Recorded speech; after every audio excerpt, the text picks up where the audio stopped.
ڕێز و سڵاو بۆیەوە بینەرانی خۆشەویستی تەلەڤیزیۆنی کۆمەڵە بە یارمەتی ئاوڕانی هاوکار ماتوینێتەوە خزمەتتان بۆ پێشکەشکردنی گەشتی هەواڵەکانی ئەمڕۆی چوارشەمە. سەرەتا سەردێڕی چەند هەواڵ. کەمپەینی پاراستنی ژینگە لەلایەن وەرزشوانانی سەقز.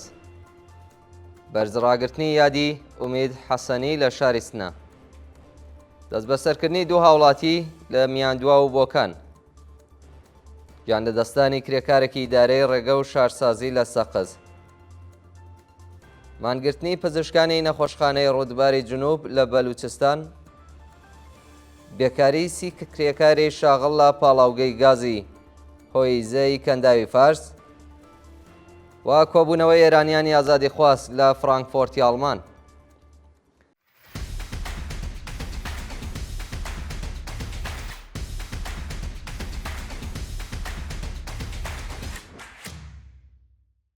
کەمپەینی پاراستنی ژینگە لەلایەن وەرزشوانانی سەقز. لە ڕۆژانی ڕابردوودا کۆمەڵێک لە وەرزشوانانی شاری سەقز کەمپەینێکیان بۆ پاراستنی ژینگە و سروشتیە و شارە دەست پێ کردووە. ڕۆژی ڕابردوو کۆمەڵێک لە وەرزشوانانی شاری سەقز لە ناوچەی مەحمووداوا لە هەڵمەتێکدا زبڵە و پاشماوەیان لە سروشتیە و ناوچەیە کۆ کردەوە و دەیان نەمامیان چاند. لەو چالاکیەدا ژمارێک لە ژینگە دۆستانیش بەشدار بوون و داوایان لە خەڵکی کوردستان کرد پەیوەست بە کەمپەینەوە ببن. بەرزڕاگرتنی یادی ئومید حەسەنی لە شاری سنە. ڕۆژی سێشەممە 2 گوڵانی 1404 هەتاوی بنەماڵەی ئومید حەسەنی گیانبەختکردووی شۆڕشی ژینا لە شاری سنە لەسەر مەزاری و هەمیشە زیندووە کۆبوونەوە و ڕێزیان لە بیرەوەریەکانی گرت. ڕۆژی سێشەممە هاوکات لەگەڵ ڕۆژی لەدایکبوونی ئومید حەسەنی بنەماڵەی و گیانبەختکردووە هاوڕێ لەگەڵ کۆمەڵێک لە دادخوازان لەسەر مەزاریدا کۆبوونەوە. بەشداربووانی ئەو مەراسمە بە دانانی گوڵ و داگیرسانی مۆم ڕێزیان لە یادیە و هەمیشە زیندووە و هەموو گیانبەختکردوانی شۆڕشی ژن ئازادی کرد.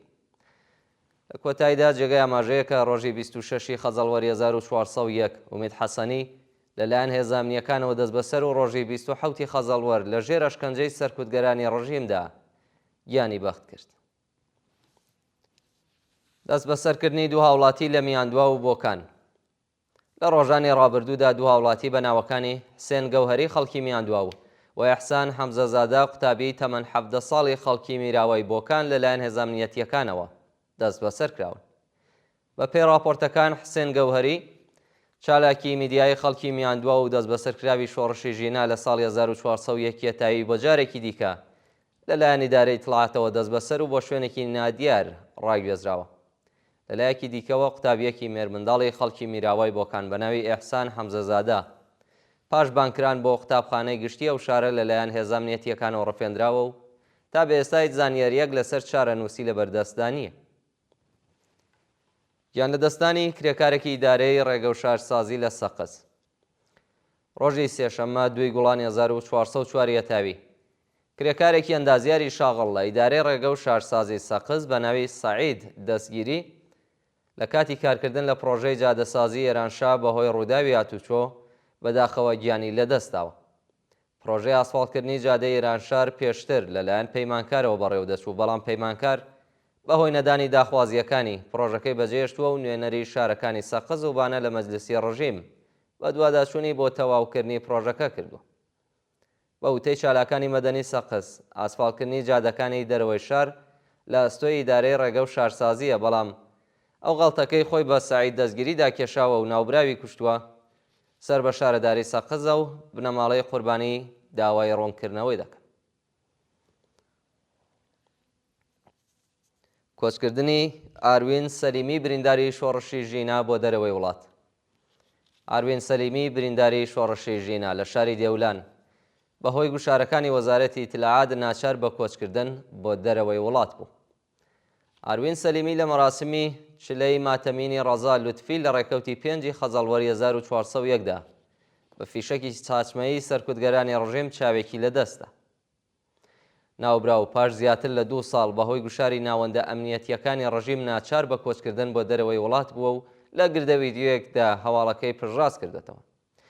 شانی باسە کە لە چەند ڕۆژی ڕابردوودا بریندارێکی دیکەی شۆڕشی ژینا لە بەندەر عەباس بە ناوی غەزاڵ ڕەنجکەش بە هەمان هۆکار وڵاتی بەجێر.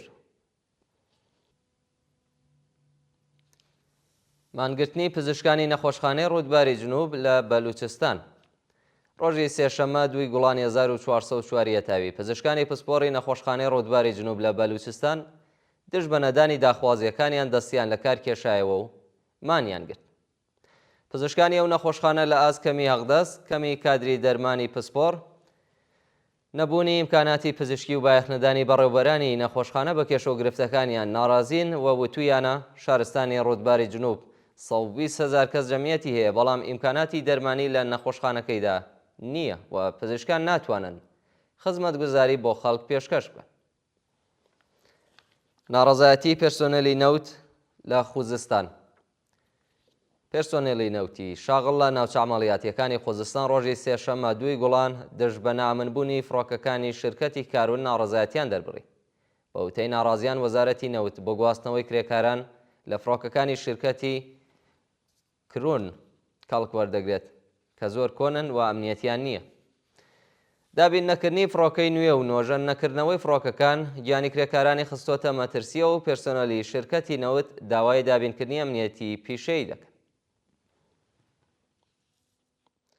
بێکارکردنی 30 کرێکاری شاغڵ لە پاڵاوگەی گازی هۆیزەی کەنداوی فارس.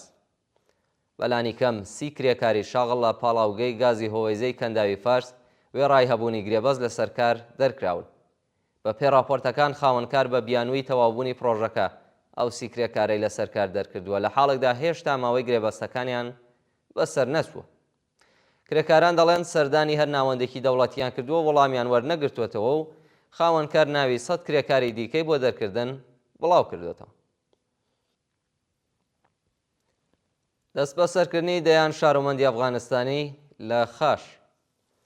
ڕۆژی سێشەممە 2 گوڵان هێزە ئینتیزامیەکانی شارستانی خاش کۆمەڵێک شارۆمەندی ئەفغانستانیان دەست بەسەر و ڕەوانەی کەمپی دیپۆرتیەکان کردووە.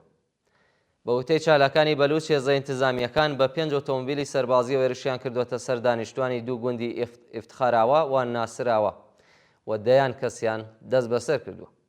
بە پێی زانیاریەکان بەشێک لە دەست بەسەرکراوان شارۆمەندانی بێناسنامەی بەلوچن و ئەگەری هەیە ڕادەستی حکوومەتی تالیبان بکرێن. ڕەتکردنەوەی داوای پێداچوونەوە بۆ پەروەندەی مێهدی حەسەنی و بێهروز ئێحسانی ئیسلاملو.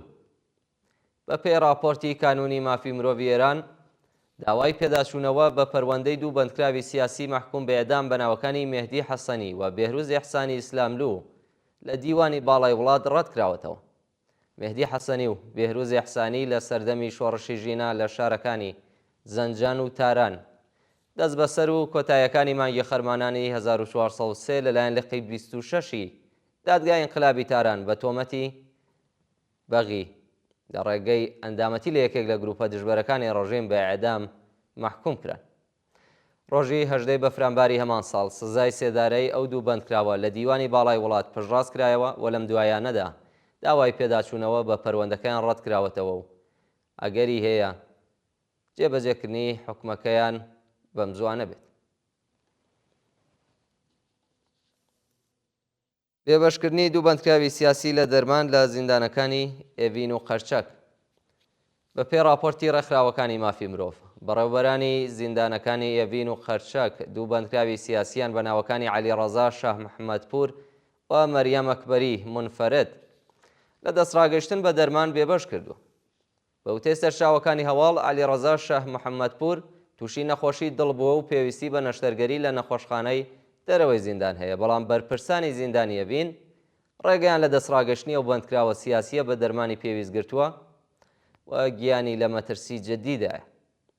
لەلایەکی دیکەوە مەریەم ئەکبەری منفەرد بەندکراوی سیاسی ڕاگیراو لە زیندانی قەرچەک باری تەندروستی ناجێگیرە، بەڵام بەڕێوەبەرایەتی زیندان و ئیدارەی ئیتڵاعاتی کەرەج لەگەڵ گواستنەوەی بۆ نەخۆشخانەی دەرەوەی زیندان دژایەتی دەکەن. ناڕوونی چارەنووسی 2 چالاکی مەدەنی لە زیندانەکانی کەچووی و ئێڤین. بە وتەی چالاکانی مافی مرۆڤ، چارەنووسی 2 چالاکی مەدەنی بە ناوەکانی مەلیکا خالقی و فەرشید محسێنی پاشگواستنەوە بۆ زیندانەکانی کەچووی کەرەج و ئێڤین بە ناڕوونی ماوەتەوە. ڕۆژی 30 خاکە لێوەی ئەم ساڵ مەلیکا خالقی لەلایەن هێزە ئەمنیەتیەکانی کەرەجەوە دەست بەسەر و بۆ زیندانی کەچووی ڕاگوێزراوە. ناوراو لەلایەن ئیدارەی ئیتلاعاتەوە بە ئەندامەتی لە گروپە دژبەرەکانی نیزام تۆمەتبار و شارەنووسی بە ناڕوونی ماوەتەوە. لەلایەکی دیکەوە ڕۆژی 4 ڕەشەممەی 1403 فەرشید موحسینی فیلمنامەنووس و بەندکراوی پێشووی شۆڕشی ژینە بۆ جارێکی دیکە لەلایەن هێزەکانی حکوومەتەوە دەست بەسەر و بۆ زیندانی ئێڤین گواستراوەتەوە. ناوبراو لەلایەن وەزارەتی ئیتلاعاتەوە بە تەبلیغ دژی نظام و تێکدانی ئەمنیەتی وڵات تۆمەتبار کراوە و بە دوواداچوونی بنەماڵەکەی تا بە ئەمڕۆ هیچ جاکامێکی نەبوو. و دوایین هەواڵمان سەبارەتە بە کۆبوونەوەی ئێرانیانی ئازادیخواز لە فڕانکفۆرتی ئاڵمان ڕۆژی سێشەممە 2 گوڵانی 1404 هەتاوی. کۆمەڵێک لە ئێرانیانی ئازادیخوازی ئاڵمان هاوکات لەگەڵ کارزاری سێشەمانەی نابۆ ئەدام لە زیندانەکانی ئێران لە شاری فڕانکفۆرت کۆبوونەوە. بەشداربووانی ئەو کۆبوونەوە بە بەدەستەوەگرتنی وێنەی حەمید حسێن نژاد حەیدەرانلوو و بەندکراوانی مەحکوم بە ئەعدامکردنیە و بەندکراوە سیاسیان بە توندی شەرمەزار کرد و خوازیاری هەڵوەشانەوەی سزای ئیعدام و ئازادی هەموو بەندکراوانی سیاسی بوون.